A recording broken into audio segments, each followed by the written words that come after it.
Avant que cette vidéo ne commence, n'oublie pas de souscrire au Patreon de la chaîne, car outre le fait de m'enrichir avec celui-ci, il me permet de pouvoir te proposer des vidéos non censurées, exclusives et avec des droits d'auteur.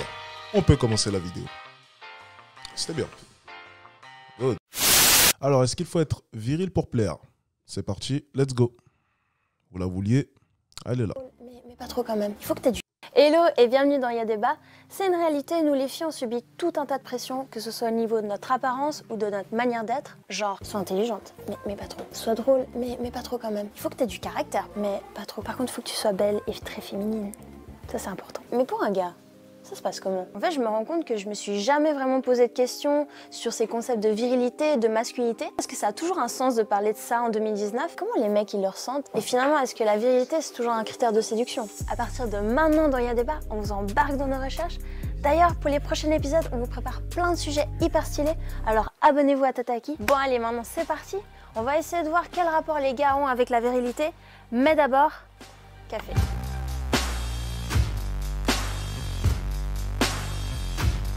Pour commencer, on va chercher ce que ça veut dire la virilité. Alors, définition virilité. Ensemble des attributs et caractères physiques, mentaux et sexuels de l'homme. Apparemment, un mec viril, c'est un mec qui a des muscles, de la beubare et des poils, ou en tout cas qui essaye d'en avoir, qui montre pas trop ses sentiments et qui se vante surtout de la taille de ses mains. Ok, mais est-ce que ça existe vraiment un mec comme ça? Où est-ce que je peux trouver ça?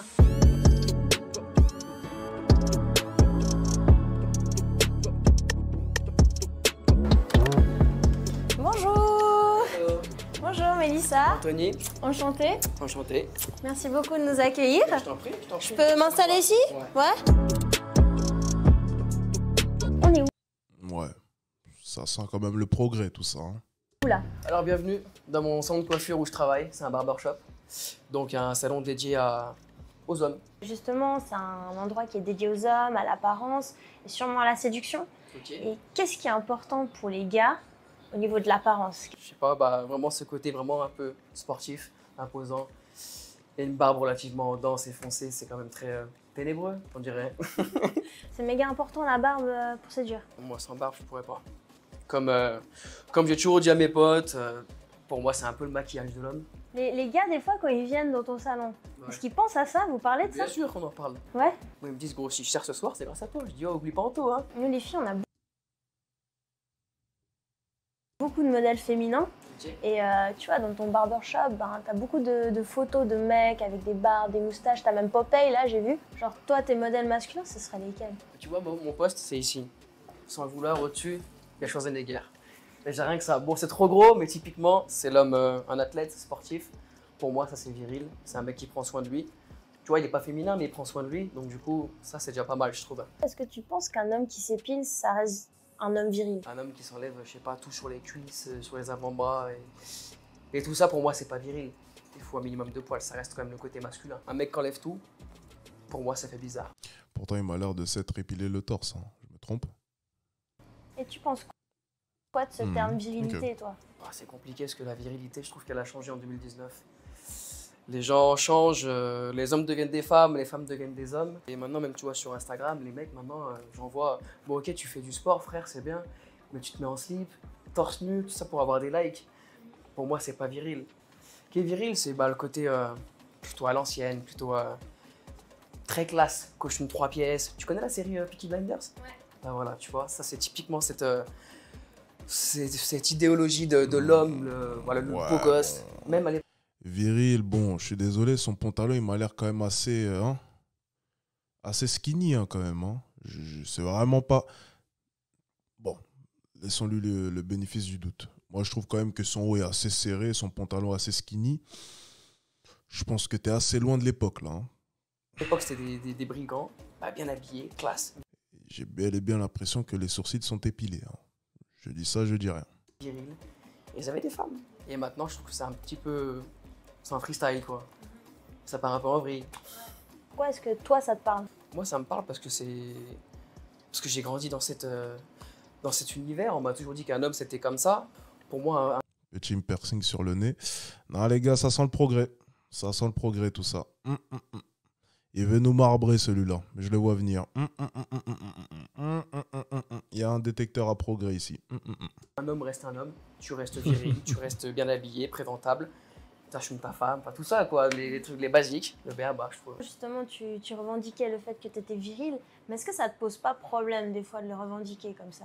Honnêtement j'en suis fier et c'est mon image que je transporte tous les jours au quotidien. Après on peut paraître macho justement.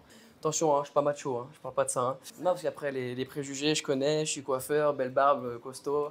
J'ai de l'assurance, oui, j'ai de l'assurance. Il faut avoir de l'assurance dans la vie, c'est important. Mais c'est pas pour autant que je suis macho. C'est intéressant, tu vois, parce que tous les attraits qu'il a donnés au début, c'était que des attraits physiques. Alors que, tu vois, la virilité, c'est plus comportemental, déjà dans un premier temps. On ne définit pas la virilité à partir d'une barbe ou peu importe. Et puis ça, c'est drôle de voir que tous les attraits qu'il a décrits, je suis désolé, il les applique plutôt mal parce qu'en le voyant, je suis désolé, à part ressembler à une personne du progrès, je ne vois aucune virilité apparente chez lui. Sans vouloir l'offenser ou bien sans vouloir être méchant. J'essaie juste d'être tout à fait honnête. Donc déjà, la virilité, déjà dans un premier temps, c'est vraiment une attitude. C'est une attitude, c'est comportemental, avant même d'être physique. Déjà, je pense que dans un premier temps, il est totalement dans le faux. Bien. Ok, on vient de finir de discuter avec Anthony, c'était hyper intéressant. C'est vrai que moi j'ai plus la perspective d'une meuf et j'ai l'impression que pour plaire, pour séduire, on nous demande quand même de mettre en avant certains attributs féminins comme le décolleté ou montrer ses fesses. Mais là c'était marrant de voir que pour Anthony, pour plaire, pour séduire, pour faire viril, il fallait mettre en avant ses attributs masculins comme les muscles, la barbe, les poils. C'est comme si en fait les gars, vous deviez surjouer ce qui était masculin et les filles, vous deviez surjouer ce qui est vu comme féminin. Mais vous êtes d'accord avec tout ça? Je vous mets un petit sondage et vous me donnez votre avis, je suis assez curieuse. Moi maintenant, la question que je me pose, c'est elles viennent d'où toutes ces attentes autour des gars? Et comment c'est vécu? Là, on va aller rencontrer Seb. C'est un mec qui m'a écrit sur Insta, qui se pose ce genre de questions. On va aller un petit peu discuter avec lui. Mais d'abord, est-ce qu'on n'irait pas chercher une granita? J'ai soif. Salut! Ça va? Et toi? Je voudrais déjà applaudir la réalisation de ces vidéos. Vraiment, c'est toujours un plaisir de les regarder. Et c'est super bien réalisé et c'est super plaisant à voir, déjà dans un premier temps. Donc merci Tataki, la chaîne Tataki en tout cas, pour le contenu de qualité. Ça fait plaisir. Ça a encore un sens de parler de virilité en 2019? J'aimerais beaucoup te répondre non, mais après, force est de constater que voilà, y a toujours encore ces idées d'être féminin, masculin, c'est encore ultra ancré dans notre société. Et moi, ça me vénère un peu, tu vois. Tu sais, nous, les meufs, on a quand même quelques pressions. Genre, par exemple, c'est mal vu si t'as des poils, c'est mal vu si tu te make-up pas, ce genre de choses, plein de trucs. Et puis, est-ce qu'en tant qu'homme, vous avez un peu ce genre de pression aussi? Je pense que comme les filles, il y a les stéréotypes et ça peut être la musculation, ça peut être, je sais pas, il y a plein de gens, même des potes à moi, ils ont un peu le seum d'être un berbe, par exemple, des choses comme ça. Ça vient d'où, en fait, cette pression? Est-ce que ça vient du regard des autres mecs, des autres hommes, des autres potes? Ou bien est-ce que ça vient aussi peut-être des attentes des femmes? Je dirais clairement les deux. Déjà, quand on est entre groupes de potes, entre potes, on essaie un peu tous de correspondre à ce stéréotype-là. Et à côté de ça, il y a aussi tout ce qu'on voit à la télé, les réseaux sociaux, les influenceurs, comme on dit. Ils apparaissent tous beaux, grands. Et nous, on est là en train de scroller, on est là. Dis donc, c'est un amour naissant entre les deux? Putain, ouais, j'ai le seum, je suis pas comme ci, je suis pas comme ça. Du coup, est-ce qu'avec les meufs, quand tu te retrouves, je sais pas moi, en date, est-ce que tu as l'impression que tu dois un peu te comporter différemment, tu vois, du Seb que j'ai là devant moi? Clairement, on essaye parfois de se montrer un peu sous son jour viril.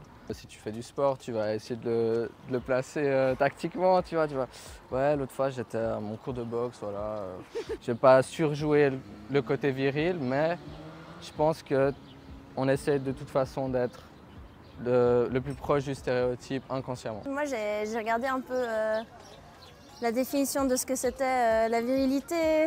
Et puis je suis tombée sur plein de définitions qui parlaient de performance sexuelle masculine. Je pense que quand on parle de cette performance, c'est hyper difficile d'en parler même entre gars. Pourquoi? Pourquoi? Parce que... Un peu, Bah, je pense qu'inconsciemment, il y a un méga jugement, ouais.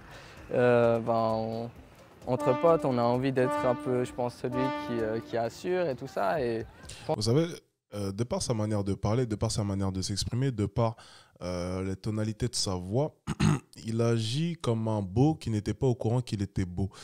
Et c'est assez dommage, je trouve, parce que, vous voyez, lui, c'est typiquement le genre d'homme, tu vois, tu le vois, il est beau physiquement, mais une fois qu'il va ouvrir la bouche,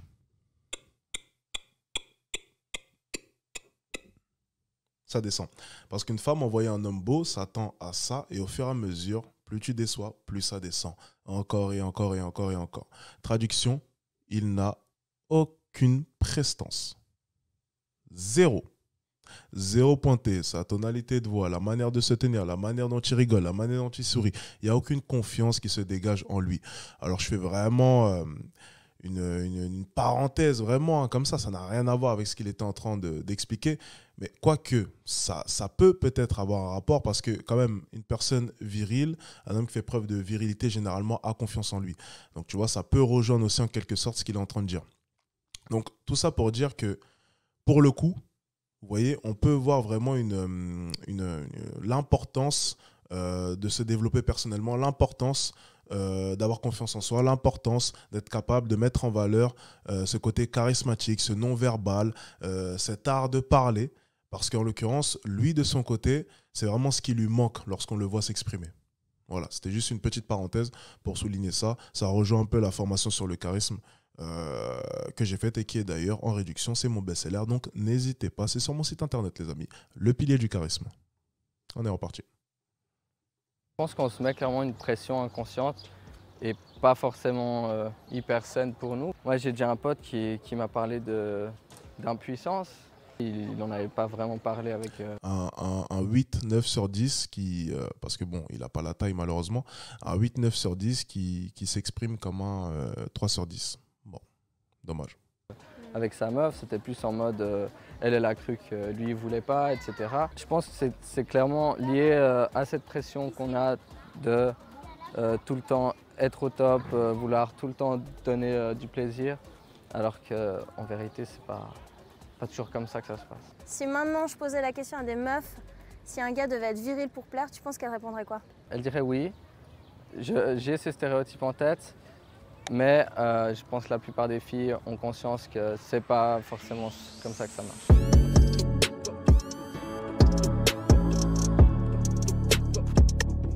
J'ai deux points de vue un petit peu différents sur la question, mais pour l'instant, j'ai que le point de vue des mecs.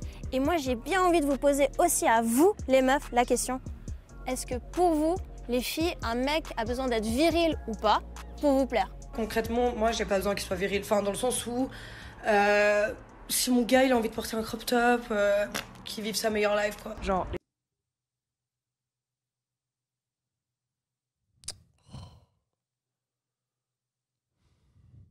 Pourquoi est-ce que quand les femmes rentrent en scène, ça devient toujours ridicule et dénué de sens? Allez, bon. Les mecs, ça sert à rien de faire genre vous êtes des gros beefcakes alors que vous avez aussi pleuré devant Titanic et vous buvez du lait fraise.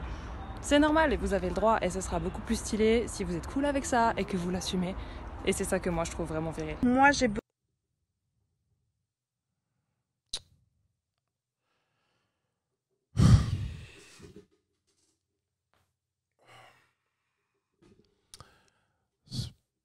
Voilà, l'apparition des femmes dans la vidéo. Vous voyez, on parlait du beau gosse qui descend les étages. Ben, les femmes, voilà. Petit à petit, hein, elles tuent le débat. Petit à petit, tu vois, certains ont essayé d'argumenter de la bonne manière, de dire un peu ce qu'ils pensaient réellement de la vérité. Ça pouvait être vrai ou faux. Ils étaient généralement plus dans le faux. Mais on sentait vraiment une sincérité dans leur manière d'expliquer, dans leur ressenti, dans leur définition de ce mot. Par contre, pour ce qui est des femmes, en fait, des fois, vous savez, je me dis simplement une chose, c'est pas de leur faute. Parce qu'elles agissent de manière instinctive. C'est-à-dire qu'elles n'ont même pas conscience de leurs préférences. Elles n'ont même pas conscience de ce qu'elles aiment. Elles n'ont même pas confiance de pourquoi est-ce qu'elles agissent comme ça.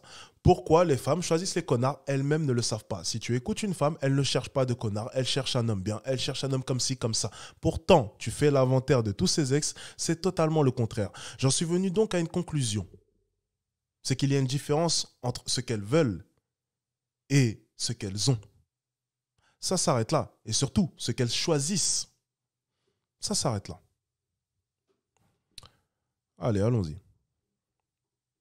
Besoin d'un homme qui me donne un sentiment de sécurité et donc si c'est ça que ça veut dire viril, alors oui, moi il faut que mon homme il soit viril. Moi la vraie preuve d'un mec qui est viril, c'est quelqu'un qui sait où se placer sans jamais déranger et qui sait s'affirmer sans écraser les autres. Merci beaucoup les filles de m'avoir répondu. Ce que je retiens, c'est Sa dernière définition est intéressante, surtout la dernière phrase. qu'il n'y a pas vraiment de consensus. Parce que d'un côté, tu as celles qui disent qu'elles ont quand même quelques attentes envers les gars. Et Non mais c'est fou ça. Non mais sérieusement, c'est incroyable comment est-ce que le débat d'un coup... Non mais vous avez raison, le débat d'un coup, c'était là et on est passé à un truc ridicule. Mais vraiment ridicule. On parle de crop top, on parle de lait à la fraise. Enfin, ça avait l'air intéressant. Les 8 premières minutes étaient excellentes. C'était peut-être pas vrai, totalement vrai, mais c'était super intéressant de voir leur point de vue. Bon, écoutez. d'autres, tu as celles qui disent qu'elles en ont rien à foutre, que le gars il peut s'épiler, il peut porter des crop tops et boire du lait à la fraise. Et c'est ok. Bah tu sais quoi, on va rencontrer un mec comme ça et on va lui demander ce qu'il pense de la virilité.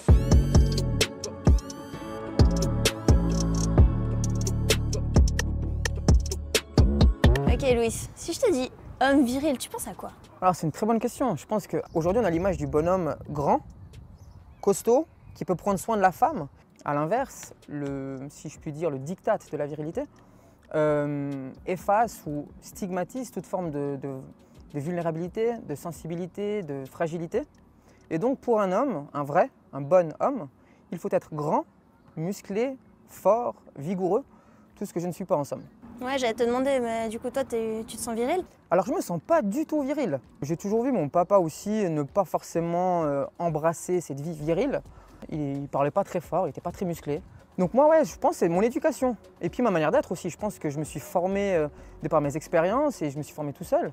C'est pas parce qu'on m'oblige à suivre un certain diktat que je suis obligé de le faire. Et je vis très bien ma vie sans me dire tu dois être grand, musclé, fort, parce que de toute façon je le suis pas. On m'a souvent dit. Ça n'a totalement aucun rapport. On va résumer la chose, les gars. Je vais vous expliquer la chose parce que ça n'a rien à voir avec ce qu'ils sont en train de dire depuis le début. Ils sont totalement dans le faux. Mais c'est pas grave parce qu'au moins, il donne son avis. Au moins, c'est intéressant. Il y a des arguments, il y a une idéologie qui est dégagée. C'est tout le contraire des femmes qui sont passées. Écoutez, la virilité, ça n'a rien à voir avec le physique dans un premier temps. Oui, le physique aide à feinter une certaine virilité. On a pu le voir par exemple avec l'homme juste avant. On ne feinte pas longtemps la virilité. Hein, ça ne passera pas. Il était beau, avait une barbe, un plutôt beau corps et ça ne passait pas. Aucun sentiment de virilité. C'est d'ailleurs valable pour tous les hommes, les 3 hommes qu'on a vu passer dans ce reportage. Donc ça n'a rien à voir. La virilité, c'est comportemental. C'est un comportement. Et généralement, le mot qui convient le mieux à la virilité, c'est la fermeté. C'est savoir être ferme. C'est pour ça que j'ai dit que la phrase de la femme, la dernière femme qui est passée était intéressante. C'est une personne qui, alors je ne me rappelle plus exactement de la phrase, mais je veux dire à peu près, c'est dominer sans oppresser, sans manquer de respect. On va reprendre la phrase exacte qu'elle a dit parce qu'elle était bien plus pertinente, je pense. Regardez, c'était super intéressant. Et ça rejoint justement ce comportement vraiment où vous savez être ferme au bon moment, sans être dans l'excès, sans être dans de la domination, de la domination certes, mais sans être dans l'oppression. Vous savez être ferme au bon moment et quand il le faut. Et ça, les femmes adorent, que vous soyez dur lorsqu'il le faut et lorsque c'est nécessaire.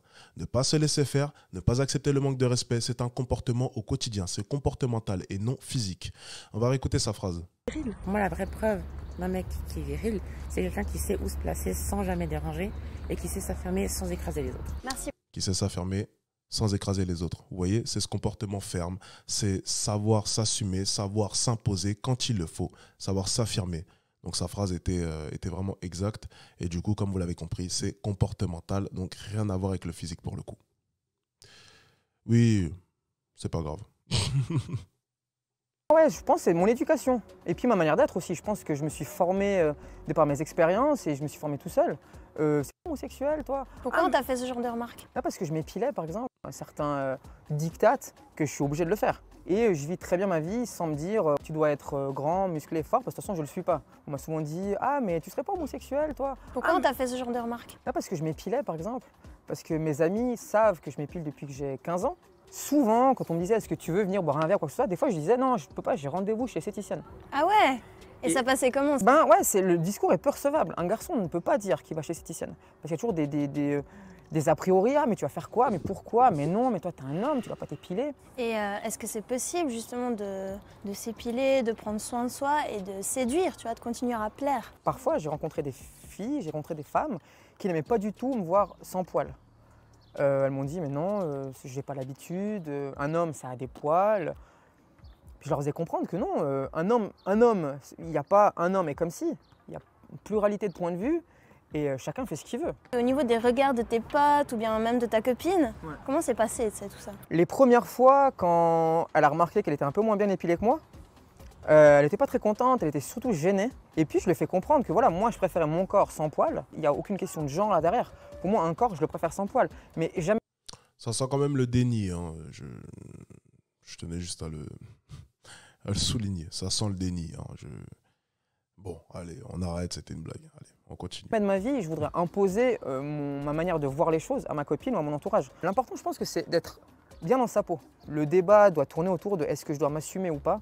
Et la réponse est clairement oui. Est-ce que tu as l'impression que ça a encore du sens de parler de virilité en 2019? Moi, je pense que oui. Et puis non, je pense en aucun cas qu'il faudrait étouffer ce débat-là, comme tous les autres débats.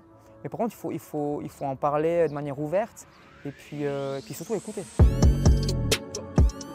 Bon, je vous avoue qu'avant de faire ce sujet, pour moi, la virilité, c'était surtout un mot utilisé par les vieux.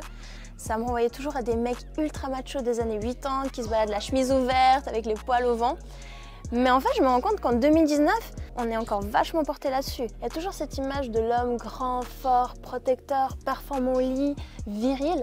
Après, c'était hyper intéressant de voir qu'il y avait différentes manières de se situer par rapport à tout ça. T'avais d'un côté ceux qui assument et revendiquent leur masculinité. T'as ceux qui voient ça comme une forme de pression, qui la subissent.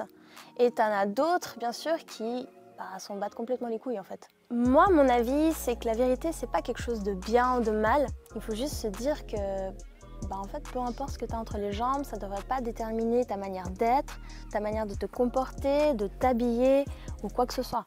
Après, c'est toujours plus facile à dire qu'à faire. Je suis d'accord. Si t'as aimé... Ok, bien, c'était intéressant. Je trouve ça quand même dommage que dans 13 minutes de reportage, la seule intervention pertinente, donc qui s'est passée à peu près à... C'était à combien? 9 minutes 9, ben, elle aura duré quelque chose comme 4 ou 5 secondes. Voilà, c'était la seule femme qui a fait une intervention pertinente. Le reste, c'était... C'était un peu à côté de la plaque.